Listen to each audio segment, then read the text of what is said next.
name is Fajr Ahmad and welcome to my YouTube channel. So this YouTube channel is actually serving as my site placement for AP Research at Vishesh Scottsdale. Essentially for AP Research we're required to fulfill a site placement for the third trimester, and so normally that's some sort of internship or activity that we go to for 5 to 10 hours every week, and so I decided to do a YouTube channel. It's a little bit unorthodox and it sounds like it's not a lot of work, but I will tell you right now, I have never spent so many hours editing in my life. But it's all worth it. I'm so excited about it. Essentially, my goal with this part of the project is to open a conversation and have some honest dialogue about topics for which there may not exist this dialogue, for which there may not be this open conversation. Maybe people are afraid to talk about it or there's stigma surrounding the topic.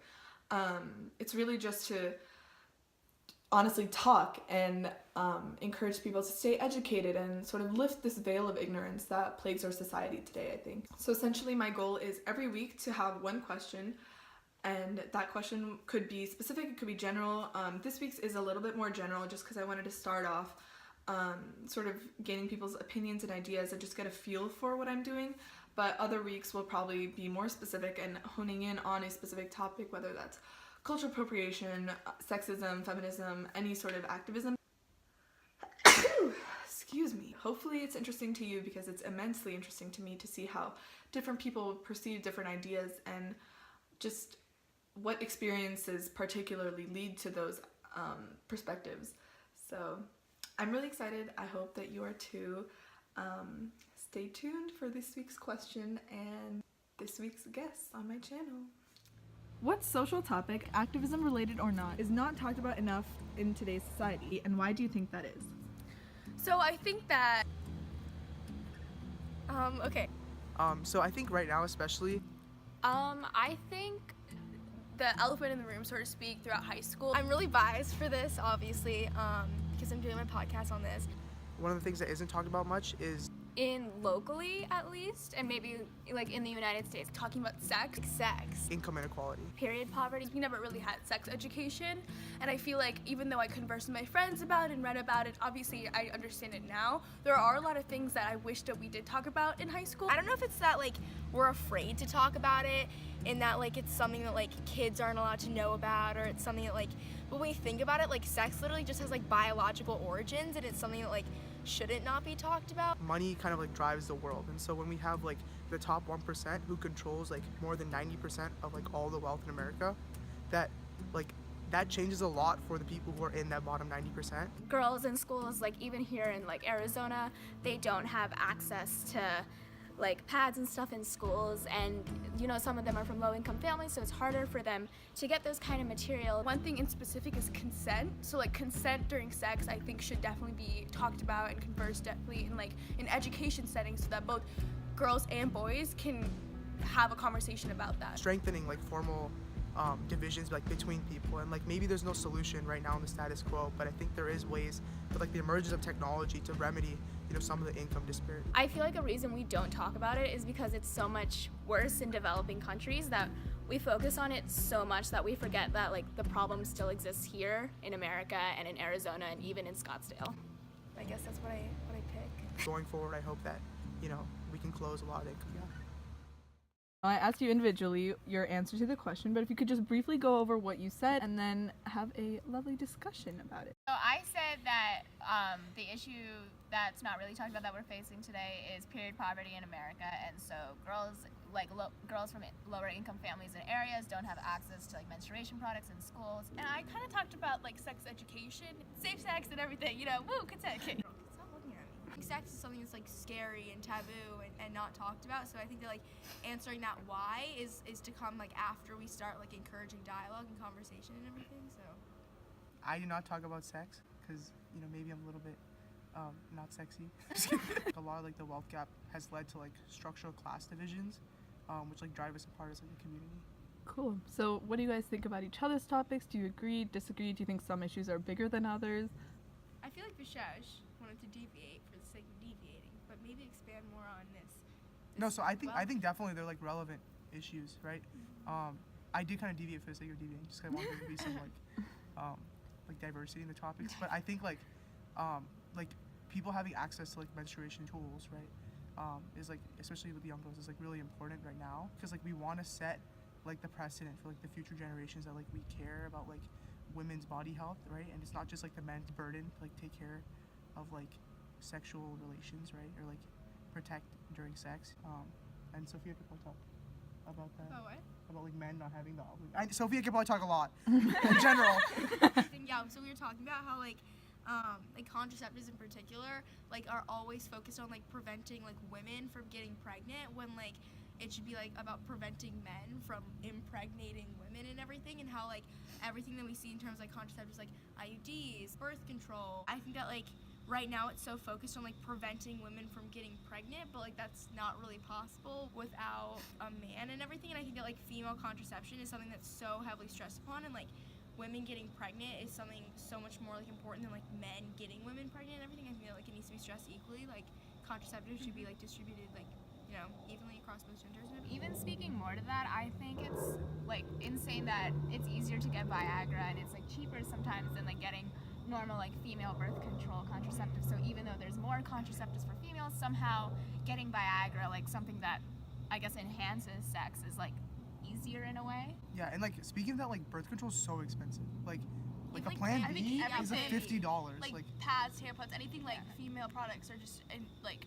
you know, the pink, what's it called, the pink tax or whatever. Yeah, like, the I pink think that tax. is so relevant. But thinking of like, if you really think about it, like the amount of money that like women put forth throughout like probably like what 13 until like when does menopause Like start? 50. 50. You're buying like pads and tampons like continuously. Like, I mean, maybe like once a month, if not, yeah, once a And month. then they're the ones more. that will go on the pill if they want to Oh, have yeah. Yeah, birth control, condoms. Yeah, like, everything. nuts. And like it's not even like, I mean, like obviously there's a lot to talk about in terms of like making sure that we're treating like both genders as like, oh, like both contributing factors to like getting pregnant or whatnot. But I think too it's like it's a lot of money to pay too. At the end of the day, like women are the ones that get pregnant. So like even if a guy does not care, if they're like, I could care less if I wear a condom, if like I want to prevent this pregnancy or whatever, like I'm here to just, you know, have a good time. That like women have to be like more cautious about it, because they're the ones that have to like ultimately deal with the. And I think from like a man's perspective, right? Like, I don't think like it's always like intentional, right? Like we just try to get like a girl pregnant and leave and just have fun. But like,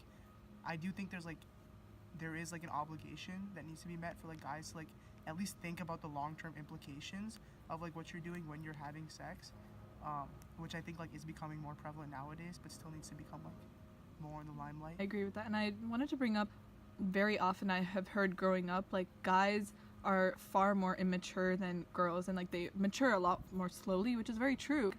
But I've always heard like girls should like be understanding with guys rather than guys, how about you like how about you grow up? Obviously we've heard the phrase like boys will be boys needs to go away, but like I've never really thought about that perspective, because I have grown up with this mindset my whole life. So like girls have to make allowances for them, patient. or like we have to be more patient.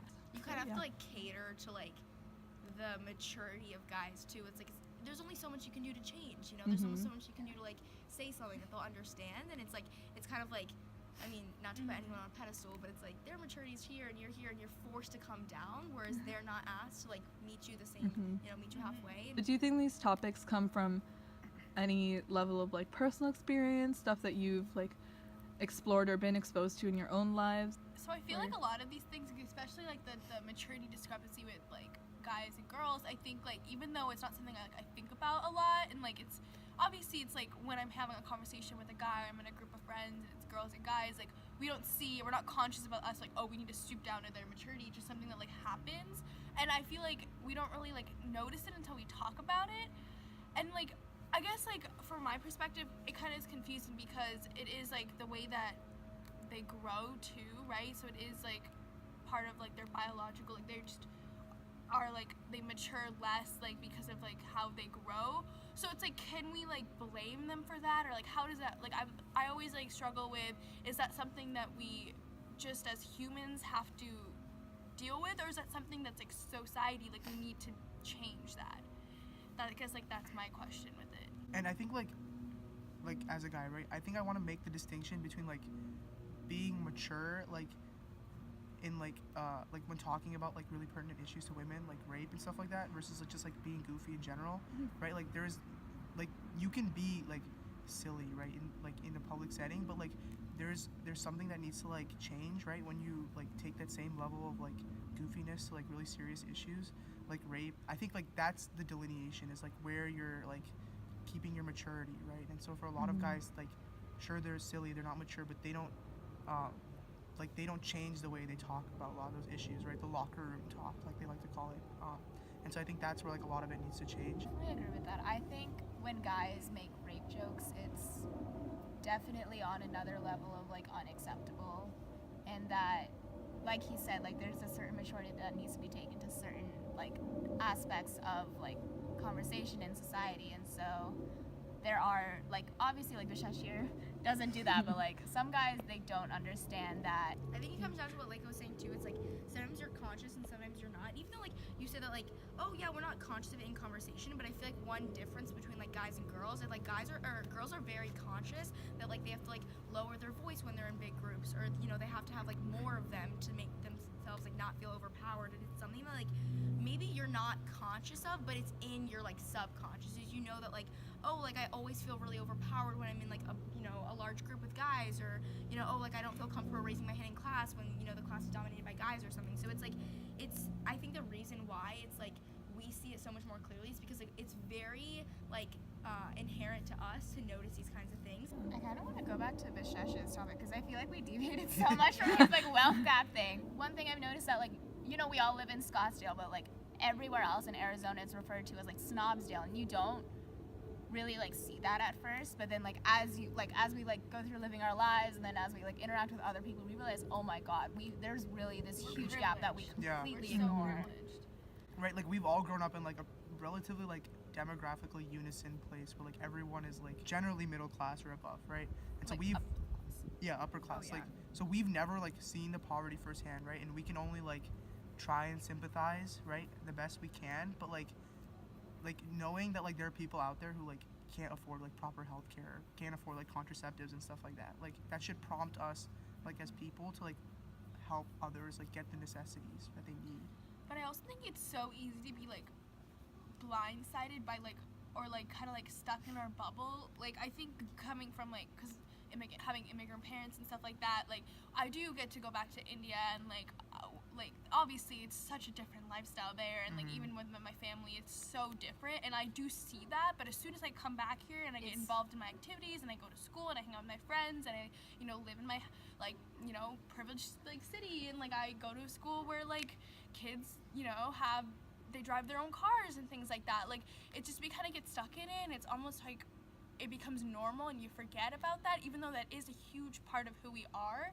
So it's like even though we've seen it, we've experienced it, it can get really easy to like get blindsided and get stuck in like our like the cyclical whatever that we like deal with on a daily basis. I 100% agree with that, but I also think like I think everyone here in this circle has like immigrant parents, right? And so like a lot of that has like kept us in check, I would say. Yeah, like having like immigrant foundations. Yeah.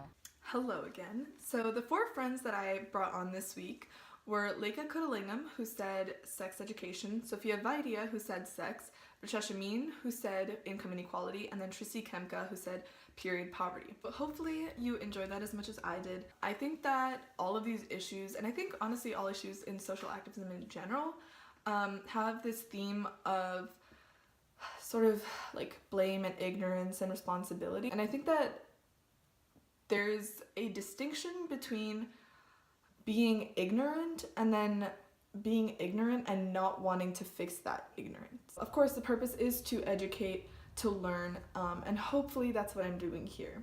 As the channel does go on, as we do dive into more specific issues, this sort of end part will consist of different ways that you can help, whether that I'll talk about on a like more specific community level how you can help, and then sort of maybe listing like national organizations that may help for a specific issue, just to again raise awareness. Hopefully that goes well. But yes, this was the first video. Let me know how you liked it, if you didn't like it, any suggestions for questions, ideas, things I can improve on. That'd be so unbelievably helpful. But thank you so much for watching, and I will see you next week. Bye!